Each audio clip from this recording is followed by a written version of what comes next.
Was I looking nice? How was my presentation? What do you think? Did I do well in that competition? Should I take up science or fine arts? Is the meal tasty? Am I good enough? Do you think I should be doing this? What do you feel? Should I just let this go? Is he good enough for me? Am I too fat? Did they find my humor offensive? Should I upload this picture or that one? Validations, validations, validations. We live a life full of validations. We are addicted to compliments. We keep scrolling our phone screen to check the likes on our Facebook and Instagram walls. We keep looking, in fact re-looking at ourselves in the mirror before a face-off with reality. We keep thinking and overthinking in moments that sometimes hold no relevance. Sometimes we just blindly follow and even run to match up to what's trending.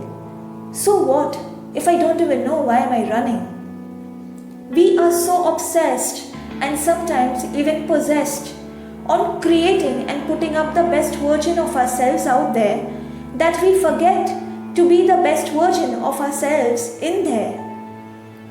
What does that mean? I asked myself one day, am I happy with who I am today? Am I confident in my skin? Do I know my strengths? Am I willing to work on my shortcomings? Do I know where I want to be, how I want to be, and why I want to be?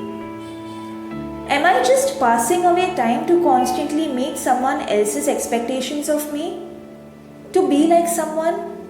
To be better than someone? To surpass somebody else's milestone to prove to others?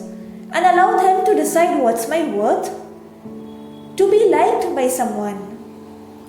Or am I truly living every second of my life, reaching out to me and what's important to me and what makes me happy and what drives me, makes my being and life epic? It's tricky, you see, not so easy. It's all virtual reality. You get access by swiping left or right. You get an entry by simply putting your email ID and digits right. Pleasure is available on the other side of your phone. You are just an app away to know what you will look like when you are a 60-year-old. You flip your camera and see yourself with all the beautification. There, you have the best version of selfification. First, it was the millennials and now it's the Gen Z. What will it be tomorrow? Who knows? Z is the last in the alphabets, I was told.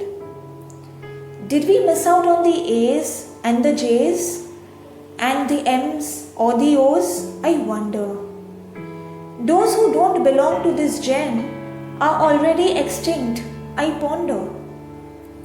Soul. Is that even a word? Thank you or sorry. Is that even an acknowledgement? Grandparents. Is that even a relation? Parents. Are they even needed? Friends and followers seem to be hot on the list. He and she. Him and her. Me and you are more popular these days than us together. It's all about the FOMOs. OMG, never heard of that before? Fear of missing out, bro. BC. Hold on, it's not the Gandhi Gali. BC because YOLO, you only live once. So, it's easy to write a question mark as a symbol than asking a question. BTDT makes you be there, do that. AMA, I will, ANS, BAE, ask me anything, I will answer before anyone. DMA or PMA is a whole lot better than call me, meet me, and FCUK me. Well, yes, it's amusing. But for how long? Are we catching up enough? Are we changing enough?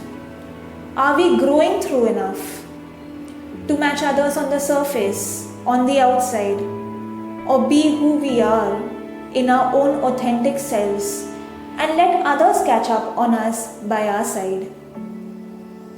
It's a choice, you see. It's a decision to be.